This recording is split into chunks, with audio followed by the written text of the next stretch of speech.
Ahoj, keďže pod videom, v ktorom som recenzoval túto čínsku USB nabíjačku, akože 65W USB nabíjačku, tak pod týmto videom ste napísali najviac komentárov, ktoré sa týkali tejto spajkovačky, že to mám čím skôr otestovať, zrecenzovať, tak v tomto videu samozrejme to vám splním vaše prianie. Takže zrecenzujeme si túto spajkovačku. Ako vidíte, je to na 220 V, 60 W. A hlavne, čo mňa zaujíma, je to, že či je to bezpečné, či to neskončí tak, ako táto čínska USB nabíjačka, ktorá bola životu nebezpečná. Ono, už teraz na úvod videa musím povedať, že ten kábel sa dá samozrejme vymeniť za trojžilový a táto časť teoreticky by sa mohla dať nejak uzemniť, a tým pádom by to mohlo byť fakt bezpečné. Uvidíme, ako to dopadne, uvidíme, že či to vôbec má tých 60 W, ako rýchlo sa to bude nahrievať a tak ďalej a tak ďalej. Možno to nakoniec skončí v koši. No inak je to štandardný systém, ktorý používajú lacné čínske spajkovačky. Toto je Lidl spajkovačka, ja tu mám potom ešte nejakú na stole, ktorú používam najčastejšie. Tu mám práve nastavených na 450 stupňov a dosť si to odnáša ten hrot, lebo už je to tak zapečené, že ten hrot sa nedá ani demontovať. Mal by som to pravidelne čistiť, to je jedno. Ale všetko je to medzi sebou kompatibilné. Aspoň by malo byť to medzi sebou kompatibilné. Ale tu treba povedať, že tieto hroty pri tejto super lacnej Číne sú o niečo predsa len z tenčieho materiálu. Takže vidíte na prvý pohľad, že je to naozaj tenčí materiál. Každopádne je to medzi sebou kompatibilné. Dajme tomu, že použijem toto. No. Tak, tu ide o to, že aké topné telesa používajú tieto spajkovačky a aké topné teleso používa táto spajkovačka, lebo tieto spajkovačky používajú nejaké nízkonapäťové topné teleso, ale keďže toto je na 220 V, tak som zvedavý, že na akom princípe bude fungovať toto topné teleso. Na začiatok si to asi len otestujeme, až následne to budem rozoberať, aby som to nezničil, lebo aby som to mohol rozobrať, tak pravdepodobne toto by sa malo takto vysunúť, ale to by som musel odstrániť tento potenciometer. A keď to bude dobre fungovať, tak si vymením aj ten kábel. Uvidíme. Po niektorí ste písali, že je to dobrá spajkovačka, že vás to milo prekvapilo, takže uvidíme. Idem si to zapnúť. Vidím, že tento hrot je pocínovaný, ale tak dám to ešte do kalafúny, ešte lepšie to pocinujem, lebo takéto hroty sa musia samozrejme pred prvým použitím pocínovať a ideme si zmerať, ako rýchlo dosiahne to tú maximálnu teplotu, napríklad v porovnaní s touto, kde mám ten hrot, to je jedno, v porovnaní s touto Parkside spajkovačkou. Tak, prvé, čo urobím, je to, že si to ešte pre istotu pocínujem, aj keď to je pocínované. Zároveň si nastavím tú teplotu na 450 stupňov, je to maximálna teplota. Môžem vám to tak zblízka ukázať, keď to zaostrí, neviem. A je to 450 stupňov, keď to ukazuje správne. Neviem, to si za chvíľu zistíme, ale pri pocínovaní si zoberiem aj túto Parkside spajkovačku. Nejak si to tak chytím, aby som to mohol držať v jednej ruke. Neviem ako. Asi takto. Dám si to do pasty. A samozrejme zapnem si obe spajkovačky. Takže táto je na 450 nastavená. Táto je na 400 stupňov, dá sa to nastaviť aj na vyššiu teplotu, ale musel by som zmeniť nastavenie, čo si myslím, že je úplne zbytočné. A ideme si to pocínovať. Zoberiem si tento cín, ktorý má távnu teplotu približne 200 stupňov a uvidíme, že ako to bude fungovať. Takže zapínam. Tak. Ešte sa z toho ani nedymí. vidíme už z toho, že ktorá začne skôr dymiť. Ja vidím, že tá Parkside je podstatne rýchlejšia. Už tá pasta je roztopená a tu ešte sa ani netopí pasta. Takže to neviem, či to je vôbec dobre nastavené, ale je to na 450 stupňov. Takto som šokovaný z toho. Takto som totálne šokovaný z toho. Vidíte, že tá Parkside bez problémov už začína taviť. Tá Parkside spajkovačka je relatívne rýchla, ale táto ešte ani vôbec nezačala dymiť. Tak teraz neviem, či som nevyfasoval nejaký vadný kus. No a hneď sme aj skončili, si myslím. Skúsime 400 stupňov. Prísam pačku, no to ešte nefunguje ani. No dobre, asi sme hneď skončili. Táto už v pohode to dokáže rozstaviť. Aj takýto hrubý cín. Vidíte? Takže ja si myslím, že sme práve skončili, lebo toto nejak nefunguje. Toto čudo nejak nefunguje. No neviem, asi som vyfasoval. Je to nahriaté. No ale tak 100 stupňov to môže mať. Môže to mať 100 stupňov, takže ideme si nastaviť inú teplotu. Dajme tomu 300 stupňov.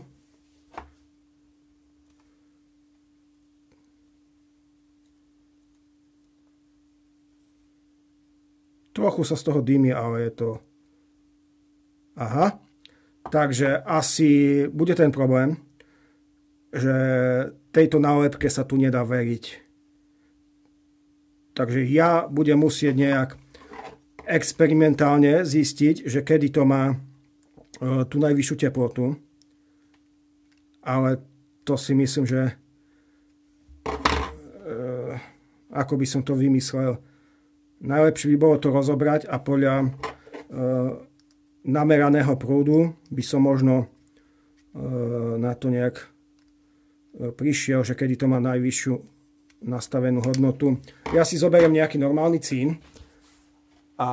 Normálny cín, nejakú čínu, nejakých 230 stupňov. A ešte stále to nedokáže taviť. 230 stupňový cín. No, už to trochu niečo začína robiť.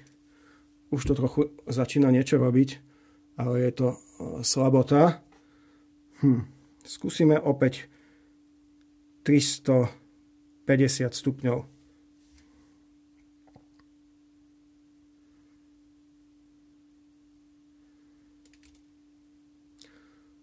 Neviem, ako je to nastavené, ale je to veľmi, veľmi slabé. To sa nedá porovnať s takouto spajkovačkou, ale dokáže to samozrejme rozstaviť ten cín. Tento cín to nedokáže rozstaviť, to je na to veľmi masívne, ale niečo takéto to dokáže rozstaviť. No, takže ja si myslím, že rovno to môžem začať rozoberať, lebo z toho tu vôbec nie som múdry, že ako je to vôbec teraz nastavené. Podľa mňa je to veľmi, veľmi slabé. Uvidíme. Idem si to rozobrať. Nič iné mi neostáva. Ešte predtým, ako si to rozoberieme, tak predsa len som dostal nápad, že ako to otestovať, čiže obyčajný wattmeter.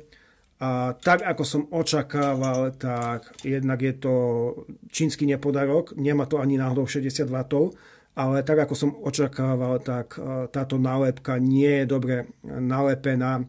Toto je maximálny výkon, keď sa to nahreje nejakých 17-18, menej ako 20 W.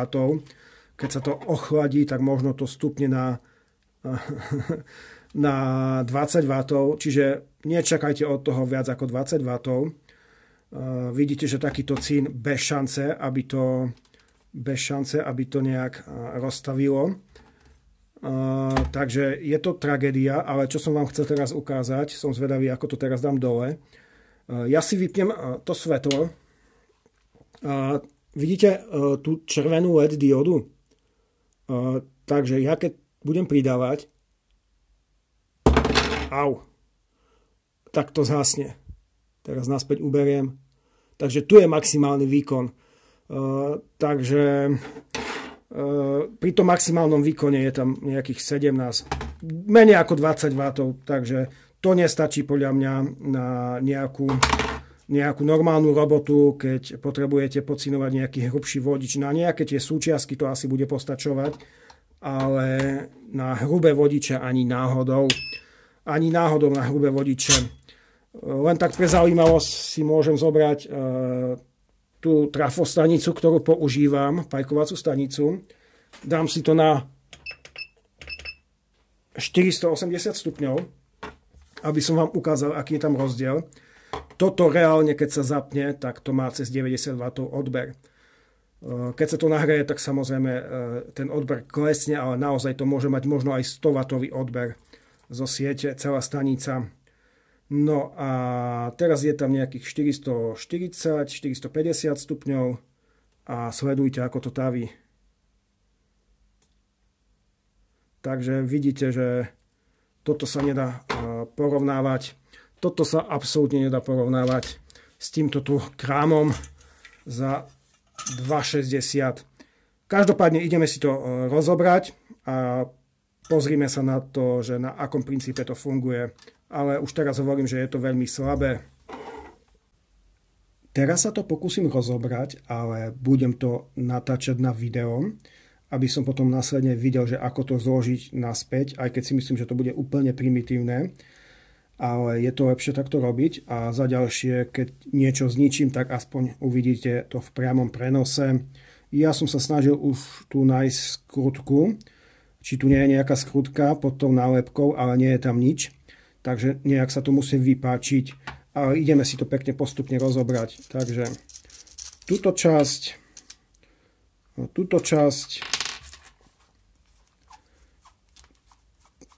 tak zatiaľ to je veľmi jednoduché. No, potom túto gumu, ktorú som mohol ako prvú rozobrať, samozrejme, tak už to ide. Asi aj túto časť. Inak, keď to zničím, tak mi to bude úplne že jedno, lebo 20 W riskovať kvôli 20 W život, tak to sa mi absolútne nechce. Keby to malo tých 60 W, nepoviem, ale mať to napojené na 230 V, tak to sa neoplatí. To sa neoplatí, čiže toto si teraz potrebujem nejak vybrať, neviem ako.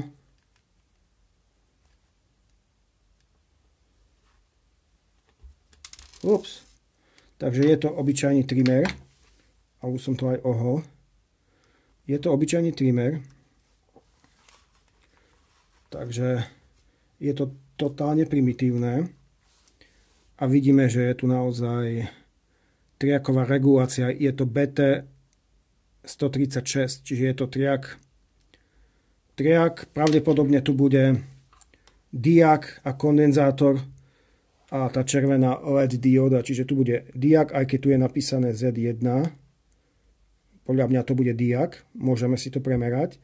A potom tu je tá LED dioda a tento kondenzátor je dôležitý, lebo ten spôsobuje to časovanie. Takže vidíme, že to čidlo nemá spätnú väzbu, kde aj by bola napojená. Kde aj by bola napojená tá spätná väzba? Nikde.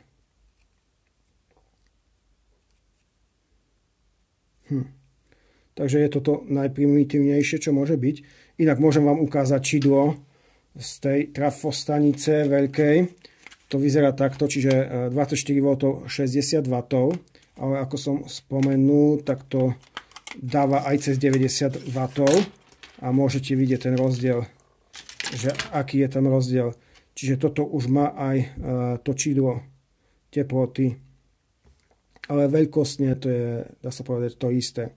Som zvedavý, že aký odpor bude mať toto topné teleso a toto topné teleso. To si za chvíľu zmeráme. No a samozrejme pripojíme si to aj na osciloskop, aby sme videli, že ako to funguje.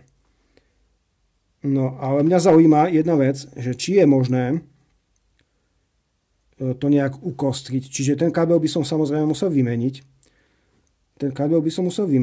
A ja keď sa pozriem sem, tu píše LED, neviem, či to vidíte. Tu píše LED a je to spojené s týmto tu. A vedie to tu. Nechápem, prečo je tam napísané LED. Na druhej strane je táto položka, čiže nič iné. Nechápem, prečo tu je napísané LED, keď to nemá nič s tým spoločné. A toto by sa dalo teoreticky využiť na uzemnenie, ale tie spoje sú také tenké, že je to totálny nezmysel. Čiže tu by sa musel natiahnuť nový hrubý vodič až na ten kábel. Takže toto sa nedá použiť, tieto plošné spoje, lebo sú veľmi tenké. A ide o to, že ako to vymyslieť. A museli by tam byť nejaké spružiny. Ale tak vám poviem, nejaký spružinový spoj pri týchto teplotách, aké to môže dosahovať, tak ja si myslím, že to by nebolo najlepšie riešenie. To nebude mať nikdy taký potrebný kontakt. Jediná rozumná možnosť by bola to nejak prevrtať, ten vodič vyviesť až tu a nejak to tu prichytiť pod tento závit.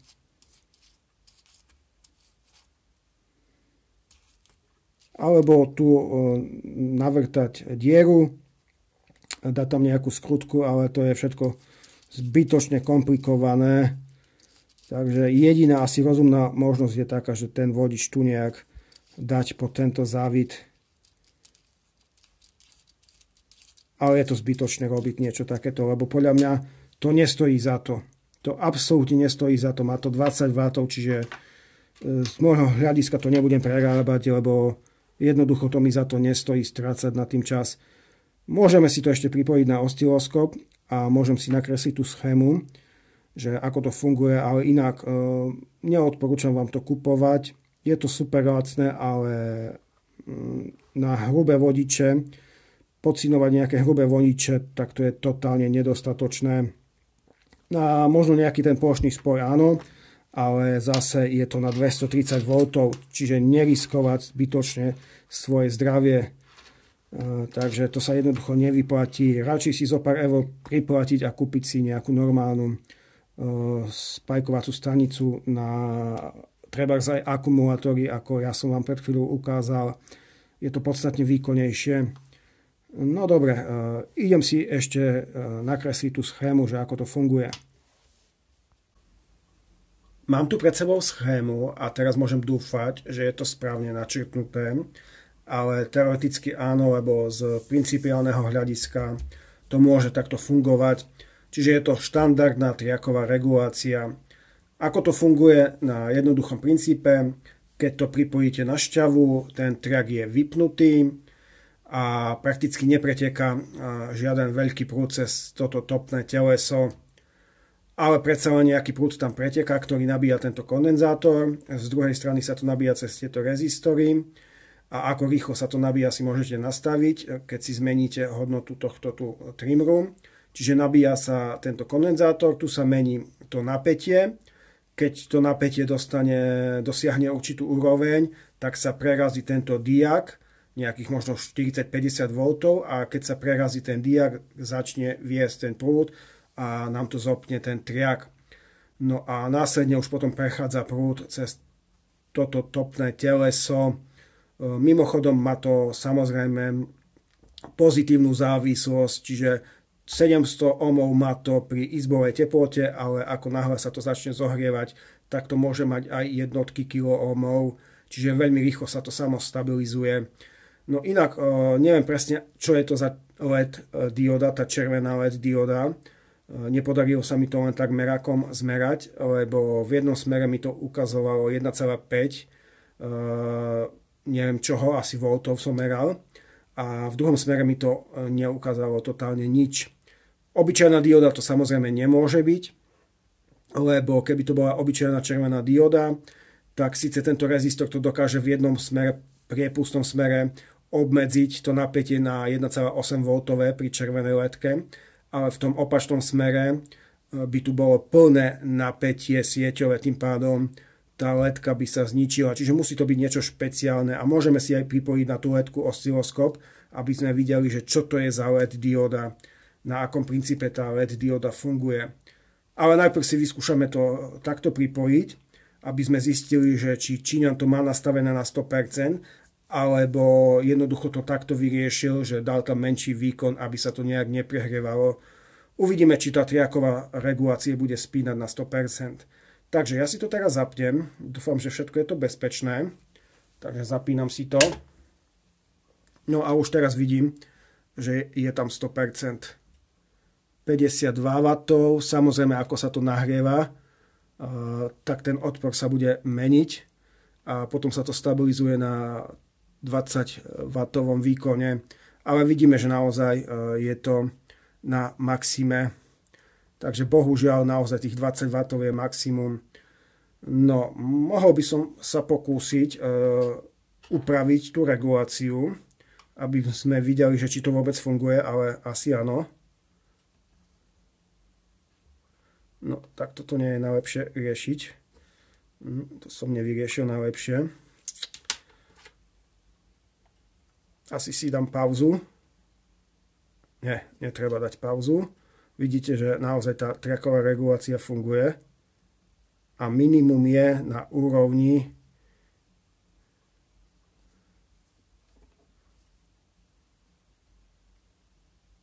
asi na takejto úrovni. Čiže menej sa nedá nastaviť. A maximum sa tiež nedá nastaviť, lebo je tam ten diak, ktorý potrebuje, dajme tomu 50 V napätie. Takže bohužiaľ má to len, teraz to ani neukáže, že aký to má odber, lebo merak neukazuje pod 5 W odber. Čiže má to len maximálne 20 W, nič moc. Ešte si môžeme zmerať tú LED diodu, lebo ma zaujíma, že čo je to za LED dioda. Ide o to, že ako to zmerám. Asi len takto si to položím. Tak. A za chvíľu mi to vypáli tú dieru, to nevadí. Teoreticky môžem napojiť osciloskop na fázu a druhý koniec na tento rezistor. To by sa mi mohlo podariť. Ale toto si odpojím. Podľa mňa si musím zmeniť aj tú citlivosť, samozrejme, dajme tomu 5 V citlivosť.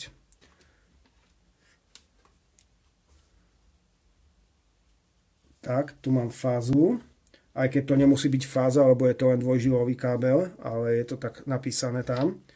No a druhú stranu si môžem pripojiť na tento rezistor trebárs. Dobre, môžem to zapnúť. Dúfam, že to teraz neexploduje. Tak, pripájam. Asi si to roztiahnem. Tak. No. A vidíme. Aha, docela zaujímavé to je. Ale fakt je to fakt zaujímavé. Možno som nemal nechať tú triakovú reguláciu na minime. Dám si na maximum, lebo trochu ma to, musím povedať, že metie, čo tam vidím.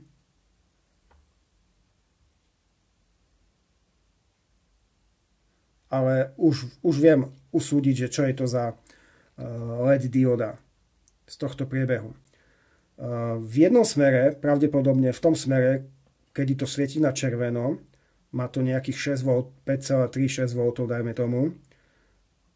Neviem prečo, no už to ukazuje správne 6, niečo, čiže je tam niekoľko červených LED diód, ale v druhom smere vidíte doslova sinusový priebeh, čiže v druhom smere tam môže byť, už viem prečo mi to ukazuje nezmysly, mal by som si to prepnúť na jednosmerný priebeh, to je už lepšie. Čiže v jednom smere tam máme 2,7 V napätie a v druhom smere tam máme nejaké 15 V napätie, ale podľa toho priebehu vidíme, že je to obyčajný rezistor v druhom smere. Tu bude tá LED dióda, asi dvojica LED diód, zapojená sériovo a tu bude nejaký rezistor, čiže je to nejaká kombinovaná LED dióda, ale ja si to vypnem, lebo za chvíľu mi to celé zhorí. Tak, paráda. Super. No a smrdí to. No a čo sa týka tohto tu nezmyslu, ja nechcel som to prerábať, ale ja si myslím, že to napriek tomu urobím, aj keď ma to bude stať možno 5-6 eur, ale urobím to nie preto, že by som to potreboval používať, ale preto to urobím, aby ste videli, že ako to vyriešiť, aby to bolo bezpečné. Takže to niekedy až v ďalšom videu. Čus.